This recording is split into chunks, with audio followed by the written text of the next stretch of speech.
ya umhobe ya phaya konyana bakakora inkosoqolo mayisikelele kodwa kwindawo nje endifunde kuyo ukuba lo Thixo uThixo wethu ngona phakade kana phakade yena uyakusikhapha kude kusefeni apha siphelekezelela inkonzo yokugqibela le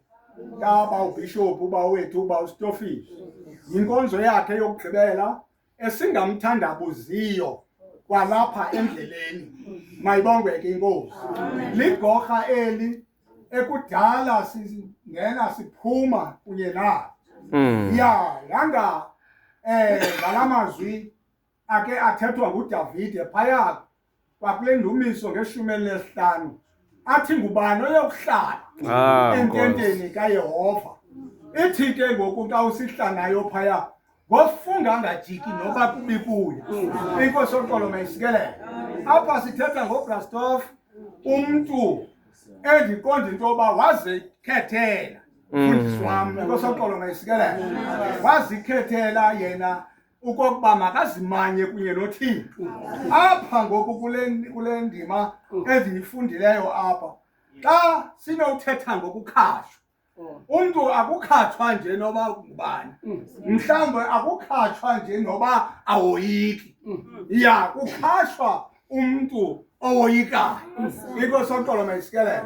uStofile ke ungomnye wabantu abamoyikayo uThixo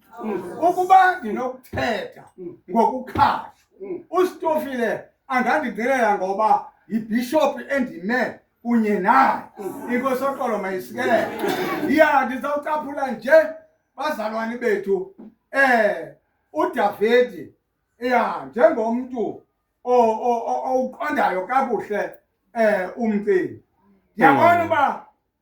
xa sithetha ngokukhatshwa ukhe wakhatshwa ngenye imini uDavide unjawunje eqondene nalo utshaba unjawunje sele ebalekile njengoba ephuncukile ngela xesha lokuphoswa kwentshuntshe inkosi oqolo mayisikelele nangexesha uDavide yokungena emqolombeni uDavide ufike ekhathiwe nguThixo unjawunje wamvala wamthi wambu ngentambo yezigcawu selufikile utshaba lubekiwe esandleni sakhe uDavide wakwazi ukukhatshwa sengenile uSawule engamboni nobusithele kweziphini indawo kodwa wakho umuntu othi uyabona Nkosi yami utshaba lakho ngokuThixo ulisondezile ya ngoku ungenza nephi wathi ukuba uDavide akoyiki into njengoStofile naye akoyiki bazalwane bethu waqonda into yoba akanokwenza nto kulo mkhonzi kaThixo kodwa wenza into eyodwa wanqamla nje isondo lengubo xa ephuma enqamile uSawule wema phaya qelele uDavide wamkhwaza uSawule wathi jonga uThixo bekunikele Nkosi yami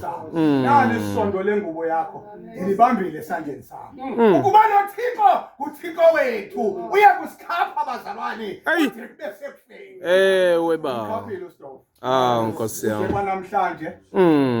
ndime apha mpostile undibekile kule ndawo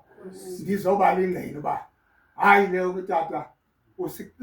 ukhasiwe nguThixo umandi bazalwane ukungqina ngekholwa Nkosi yami umandi ukungqina ngomuntu omaziyo uThixo ayibongwe ke inkosi hayi ke singathetha ngabantu abakhatshwayo unjawunje singathetha side sophele nabo Daniel